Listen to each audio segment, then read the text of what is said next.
Maza, l'eau. L'eau, c'est la vie. D'ailleurs, c'est pour cela que quand on s'intéresse sur l'existence des vies dans d'autres planètes, on commence toujours par chercher la présence d'eau. Elle est composée d'une molécule qui possède deux atomes d'hydrogène et un atome d'oxygène. Et en plus, donc, on y trouve donc des minéraux ainsi que des oligo-éléments. L'eau, appelée Maza en Kikongo, signifie le don de la connaissance. L'accès à cette connaissance nous permet d'agir, donc et de construire.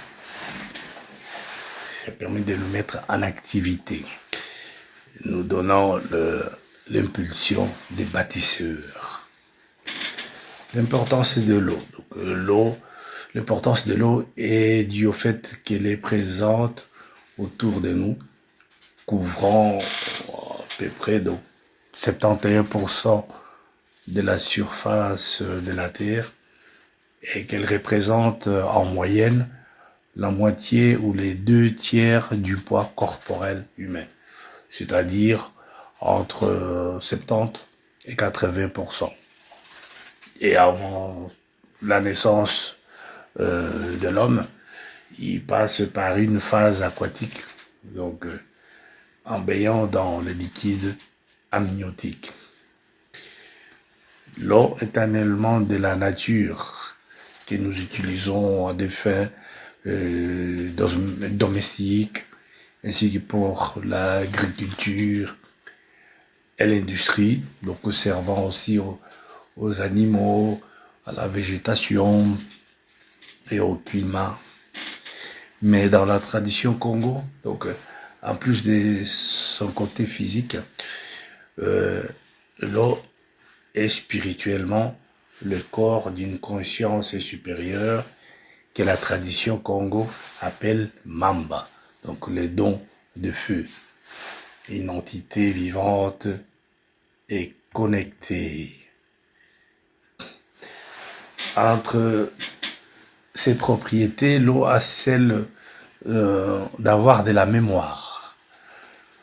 Donc, des expériences réalisées par Masaru Emoto ont démontré que les mots et les émotions influencent la structure moléculaire et la forme cristalline de l'eau. L'eau est consciente et elle est témoin de nos émotions. Imprégnons des énergies émotionnelles auxquelles on entre en contact. Par exemple, si on se trouve dans un milieu où l'on manifeste des sentiments de tristesse, de colère, d'autres sentiments encore de déséquilibre, nous nous chargeons de ces énergies-là. Donc, ça résiste dans notre eau à nous. De même que si nous nous trouvons dans un milieu où il y a la paix, l'amour et des énergies et d'autres émotions d'équilibre, de pouvoir mathique, ces informations se fixeront à leur tour dans notre eau corporelle et ceci a comme conséquence donc, la transmission de ces informations canalisées à nos descendants. Donc, même si elles ne sont pas activées. Et dans les cas des émotions ou des énergies, des déséquilibres, donc ça donne des traits de caractère voilà, qui sont contraires à ceux des parents, qui sont mathiques, bien entendu. Donc on doit faire attention déjà avec nos propres pensées, parce qu'elles peuvent faire du mal, et d'autant plus donc les milieux et les gens que nous fréquentons. L'eau est donc vitale pour l'homme, pour la nature déjà en général, pour l'homme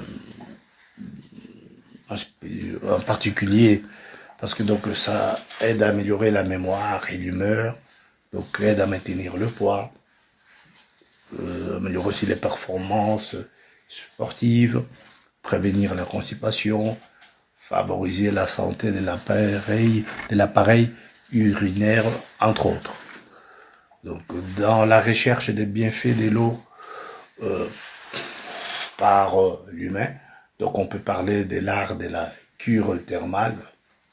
Donc, en effet, un petit peu partout dans le monde, on a des rituels de nettoyage et purification avec de l'eau thermale, notamment celle des Vichy, les Lourdes, il y en a, bon, et sous des chutes d'eau en Afrique, dans certaines congrégations. Donc, dans la vie quotidienne, nous devons faire attention à la qualité de l'eau à consommer, et pour cela, on peut utiliser de l'eau de Quinton, par exemple. Alors que dans la tradition Congo, on utilise donc l'eau gataki. Donc, c'est une technique que l'on peut employer pour purifier n'importe quelle eau par le rituel des prières à Mamba, donc la conscience divine de l'eau, obtenant ainsi de l'eau sacrée. Et quant au nettoyage et à la purification de nos corps éléments d'eau, on fera appel alors à des soins gataki par des gars qui maîtrisent la science et que l'on peut trouver donc à l'école Kimuntu, il y a la fédération de l'école Kimuntu.